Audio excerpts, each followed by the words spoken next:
वीर Shaivism tradition जो कर्नाटक में चली, उसके बारे में देखते हैं। इसको सरना मूवमेंट भी कहते थे। ये जो वीर शैव मूवमेंट था, ये कर्नाटक में मिड 12th सेंचुरी के आसपास स्टार्ट हुआ था। इसको प्रमोट करने वाले जो पर्सन थे, उनका नाम है बसवाना। बसवाना जी ने इसको वीर शैविज्म ट्रेडिशन को प्रमोट कराया था। इसके अदर भी इससे जुड़े हुए लोग थे, जिनका नाम है अलामा प्रभु, ठीक है, और ये अकामा अकामा हा देवी, ठीक है, ये दो और नाम है। बसवाना जी का नाम बहुत इंपॉर्टेंट है। इन्होंने क्या किया था, इक्वलिटी के लिए लड़े थे। सारे ह्यूमन बीइंग इक्वल हैं, इस बात के लिए इन्होंने स्ट्रगल किया था, और यही चीज़ इन्होंने अपनी टीचिंग में लोगों को सिखाई। और ये ब्राह्मणिकल जो आइडियाज़ हैं, कास्ट सिस्टम, इसके अगेंस्ट में थे। जो वीमेन के खिलाफ पुअर ट्रीटमेंट होता था, उसके भी ये अगेंस्ट रहे। ये जो रिलीजियस रिचुअल्स हैं, आइडल वर्शिप है, मूर्ति पूजा, इसके भी अगेंस्ट रहे। इन्होंने कास्ट सिस्टम को चैलेंज कर दिया था, और ये जो रीबर्थ की थ्योरी है, इसको इन्होंने नहीं माना था। इन्होंने पोस्ट प्यूबर्टी मैरिज को प्रमोट कराया, और विडो भी रीमैरिज कर सकती है, इस बात को इन्होंने जोड़ दिया उस समय, याद रखना। आगे देखते हैं। Basavana spread social awareness. इन्होंने अपनी जो सोशल अवेयरनेस फैलाई पोएट्री के थ्रू, ठीक है, उसको वचन कहते हैं, ठीक है, पॉपुलरली उन्हें वचनास भी कहा जाता है। आगे देखते हैं, ठीक है। ही स्टैब्लिश अनुभव मंडपा। इन्होंने एक अनुभव मंडपा स्टैब्लिश किया था। ये first democratic parliament of the world मानी जाती है, ठीक है। इसमें कौन कौन लोग होते थे, academy of mystics, Sant and philosopher, Lingayat phase से जुड़े हुए, ये सारे लोग इसमें रहते थे। अब देखते हैं कुछ और संत और उनके कंट्रीब्यूशन। अब नॉर्थ इंडिया के कुछ संत की बात करते हैं, ठीक है, देखते हैं। तो पहले हैं रामानंद। ये रामानुज के फॉलोवर रहे। उसके बाद ये फाउंडर ऑफ संत परंपरा।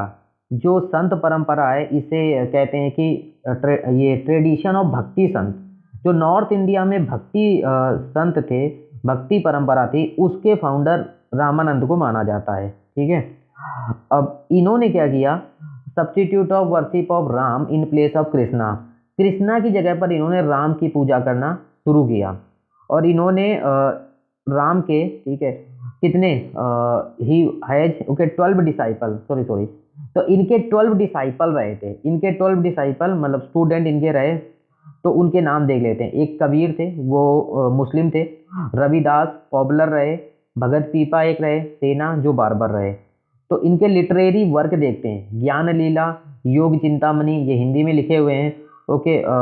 वैष्णवा माता, ठीक है, भाजा भास्करा, ये संस्कृत लैंग्वेज में लिखे हुए हैं।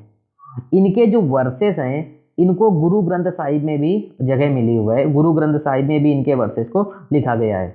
नेक्स्ट जो संत आएंगे, उनका नाम है कबीरदास। ये रामानंद जी के डिसाइपल रहे, ठीक है।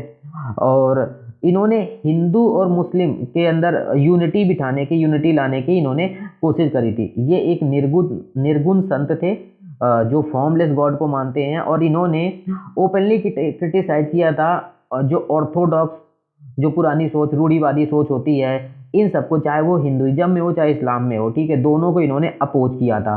इन्होंने आइडल वर्शिप, मूर्ति पूजा को डिनाउंस कर दिया था। फास्टिंग ये मत रखो, पिलग्रिम जाने की कोई जरूरत नहीं। रिलीजियस सुपरस्टिशियस बिलीफ, तो ये जो सुपर अंधविश्वास होता है, इसको इन्होंने मना कर दिया, ठीक है, कि ये मत मानो। और ये होली रिवर में बाथिंग की भी कोई जरूरत नहीं है, ठीक है। इनकी पोयम्स को बानी कहते हैं, बानी, ठीक है, अटरेंस और दोहा। तो his work are compilation in the famous book Bijak. इनके जो वर्क हैं वो बीजक नाम की बुक में लिखे हुए हैं। कबीर ने क्या कहा, कबीर ने कहा राम रहीम आर सेम, ठीक है, हिंदू मुस्लिम यूनिटी की बात करते थे ये। नेक्स्ट संत आते हैं गुरु नानक देव जी। इनका बर्थ कहाँ हुआ था, तलवंडी विलेज, ये पाकिस्तान में है। और इनकी डेथ कहाँ पर हुई थी, डेथ करतारपुर में हुई थी। एक्चुअली ये पहले तो इंडिया में था, ठीक है, बट जब बंटवारा हुआ तो ये दोनों जगह पाकिस्तान में चली गई। ये सिख धर्म के फाउंडर माने जाते हैं। और जो सिखों में 10 गुरु हुए हैं, ठीक है, उनमें से ये पहले गुरु यही थे, ठीक है। और एक्चुअली ये अपने जब ये गुरु जब नहीं बने थे, उसके पहले ये एज ए अकाउंटेंट इन्होंने कुछ दिन काम किया था, ठीक है, याद रखना। इन्होंने मिडिल पाथ को बताया कि मिडिल पाथ आप फॉलो करो, और लिबरेशन के लिए, आपको अगर मुक्ति चाहिए तो उसके लिए गुरु की जरूरत होगी, ऐसा इन्होंने कहा, ठीक है। तो इन्होंने ही compose hymns and sang along with the help of instrument called rabab. इन्होंने जो अपने हाइम्स और जो संगीत है, जो भी इन्होंने गाए, वो एक इंस्ट्रूमेंट रबाब की हेल्प से गाए, ठीक है। एक्चुअली गाते तो खुद थे, और रबाब बजाने वाला एक पर्सन होता था, उसको मर्दाना कहते थे, वो बजाता था, ठीक है। और ये अपने हाइम्स और सॉन्ग है वो गाते रहते थे, गुरु नानक देव जी, ठीक है।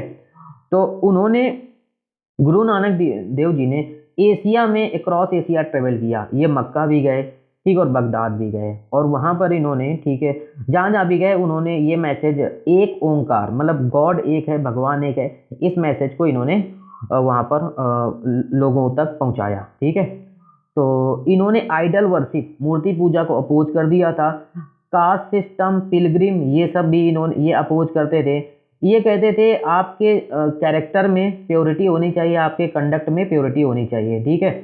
अब इन्होंने गॉड को वाहे गुरु कहा, कि इन्होंने कहा कि भगवान को इन्होंने वाहे गुरु कहा। और भगवान कैसा है, शेपलेस है, टाइमलेस है, ओमनी प्रेजेंट, हर जगह प्रेजेंट है, और इनविजिबल है, ठीक है। तभी ये निर्गुण भक्ति के अंडर के गुरु माने जाते हैं। इन्होंने गुरु का लंगर, कम्युनिटी किचन स्टार्ट किया था, याद रखना। ही प्रमोटेड तौहीदे वजीदी, इसको प्रमोट किया था।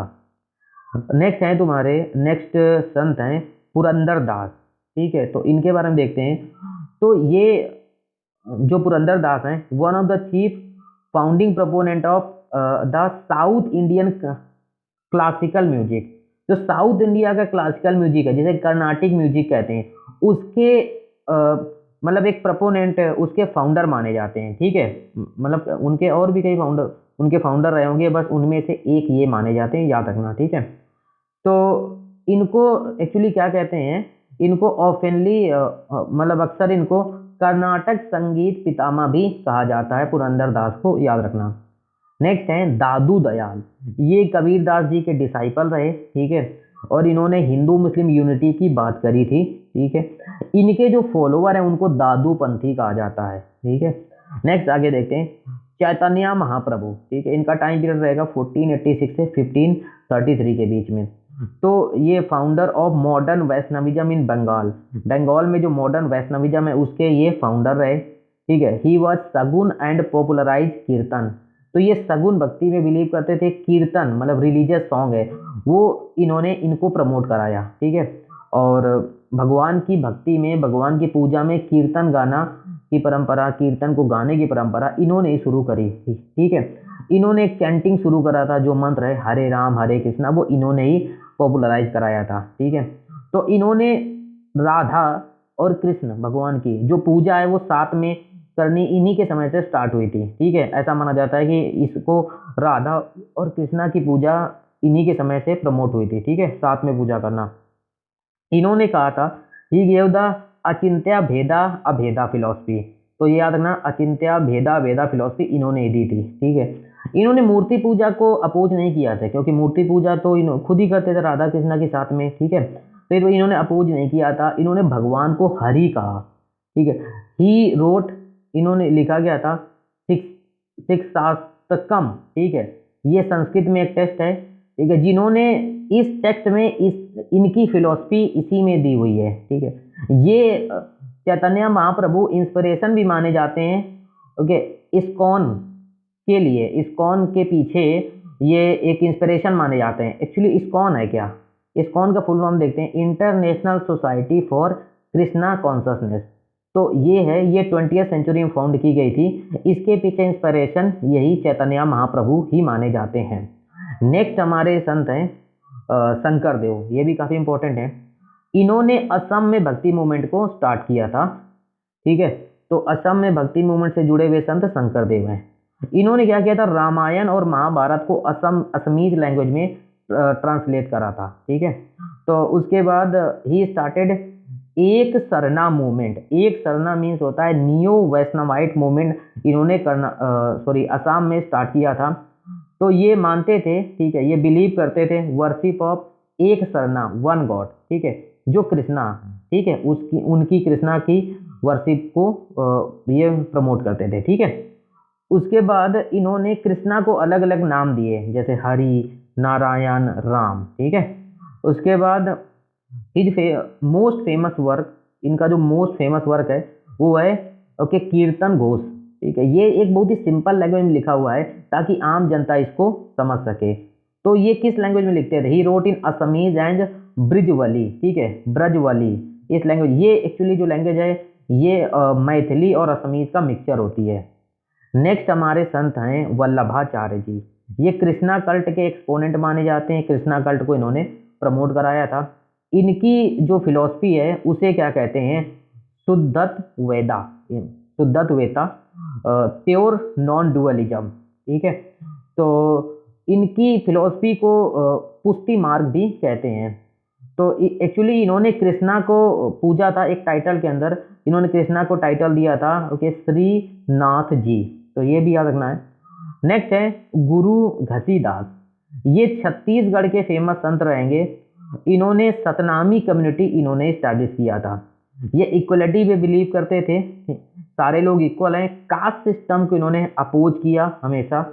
मोनोथीजम को ये मानते थे और आइडल सिस्टम को, आइडल वर्शिप को अपोज करते थे। नेक्स्ट जो संत हैं वो हैं सूरदास। ये वल्लभाचार्य जी के डिसाइपल है।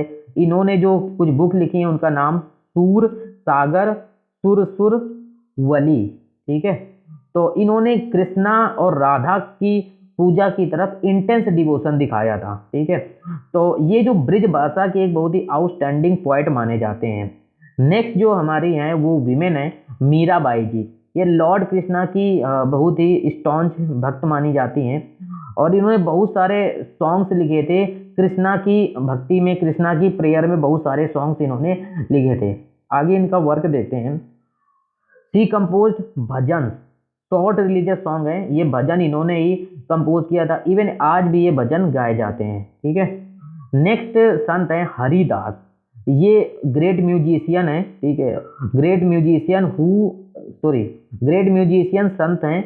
इन्होंने glory of Vishnu, glory of Vishnu, Vishnu भगवान की ग्लोरी में इन्होंने अपने जो भी गाने वगैरह गाए थे, ठीक है। नेक्स्ट है तुलसीदास जी। ये भगवान राम को, ठीक है, depicted Ram as incarnation, Ram को एक अवतार मानते हैं। इन्होंने रामचरित मानस इन्होंने ही लिखी थी। और ही वॉज वर्कारी, ये वर्कारी थे। ये वर्कारी क्या होता है आगे हम आगे के टॉपिक में इसको डिस्कस करेंगे, ठीक है। नेक्स्ट संत है नामदेव, ठीक है। तो ही वॉज डिवोटी ऑफ वितोबा, वितोबा मतलब विष्णु के ही फॉर्म माने जाते हैं, ठीक है। ये महाराष्ट्र वाले एरिया से आते हैं ये जो संत जी हैं। तो विष्णु के ये वर्शिपर मतलब विष्णु को पूजते थे। इन्होंने कास्ट सिस्टम को अपोज कर दिया है और ये ओनली निर्गुण संत इन महाराष्ट्र, महाराष्ट्र के ओनली निर्गुण संत रहेंगे, बाकी जितने हैं वो सगुण होंगे, ठीक है। तो याद रखना, ठीक है। तो उसके बाद नेक्स्ट है तुम्हारा ही बिलोंग टू वर्कारी ट्रेडिशन, वर्कारी ट्रेडिशन से ये बिलोंग करते थे, ठीक है। नेक्स्ट देखते हैं, ठीक है, ध्यानेश्वर। ये फाउंडर थे भक्ति मूवमेंट इन महाराष्ट्र में, महाराष्ट्र में जो भक्ति मूवमेंट आया 13वीं सेंचुरी में उसके फाउंडर माने जाते हैं। इन्होंने ध्यानेश्वरी बुक लिखी थी, ठीक है। ये एक्चुअली कमेंट्री है भगवत गीता पे, याद रखना जो ध्यानेश्वरी है ये कमेंट्री है भगवत गीता पे। इनके जो अदर वर्क हैं, ठीक है, उनका नाम देख लेते हैं। अमृत अनुभव, ठीक है, ऑन योगा फिलॉसफी पे ये इनका अदर वर्क है। इन्होंने विठोबा मतलब विट्ठल भगवान की इन्होंने पूजा करी थी, याद रखना। और ये विट्ठल भगवान या विठोबा ये भगवान विष्णु के ही एक फॉर्म माने जाते हैं, ठीक है। तो नेक्स्ट है, ठीक है, ही वॉज फॉलोवर ऑफ नाथ योगी। ये नाथ योगी ट्रेडिशन को मानते थे, उसको फॉलो करते थे। इन्होंने अपनी ट्रेडिशन उपनिषद और भगवत गीता से इन्होंने अपनी इंस्पायरेशन उपनिषद और भगवत गीता से डिराइव करी है। नेक्स्ट भक्ति संत है एकनाथ, ठीक है। तो wrote commentary on verses of Bhagavad Gita, Bhagavad Gita पे इन्होंने कमेंट्री लिखी है। ये विट्ठल भगवान के ये भी भक्त माने जाते हैं, ठीक है। इन्होंने कास्ट सिस्टम को अपोज किया था। नेक्स्ट संत है तुकाराम। ये उस समय जो शिवाजी मराठा किंग थे उनके कंटेम्प्रेरी थे, कंटेम्प्रेरी मीन समकालीन तुकाराम जी थे। ये विट्ठल भगवान के डिवोटी माने जाते हैं। इन्होंने वर्कआउट सेक्ट को फाउंड किया था और ये जो मराठा नेशनलिज्म है उसके पीछे यही तुकाराम जी माने जाते हैं। मराठा जो नेशनलिज्म आया उसके पीछे ये तुकाराम जी माने जाते हैं। इनकी टीचिंग में क्या लिखा है? His teachings are contained in abhangas, इनकी टीचिंग अभंगास में लिखी हुई है, ठीक है। नेक्स्ट संत है रामदास। इन्होंने एक बुक लिखी थी ऑथर ऑफ दसों बोध, तो याद रखना 10 बोध इन्होंने लिखी थी। एक्चुअली इन्हीं की टीचिंग से जो शिवाजी हैं, महाराज शिवाजी, ठीक है, शिवाजी इंस्पायर्ड हुए थे इन्हीं की टीचिंग से एक अपना खुद का इंडिपेंडेंस किंगडम महाराष्ट्र में इस्टेब्लिश करने के लिए। तो वो रामदास जी से ही शिवाजी इंस्पायर्ड हुए थे अपना खुद का इंडिपेंडेंट किंगडम इस्टेब्लिश करने के लिए। इस तरीके से ये जो संत है उनको ख़त्म किया। नेक्स्ट आएगा हमारा वरकारी ट्रेडिशन, उसको हम आगे वीडियो में देखेंगे।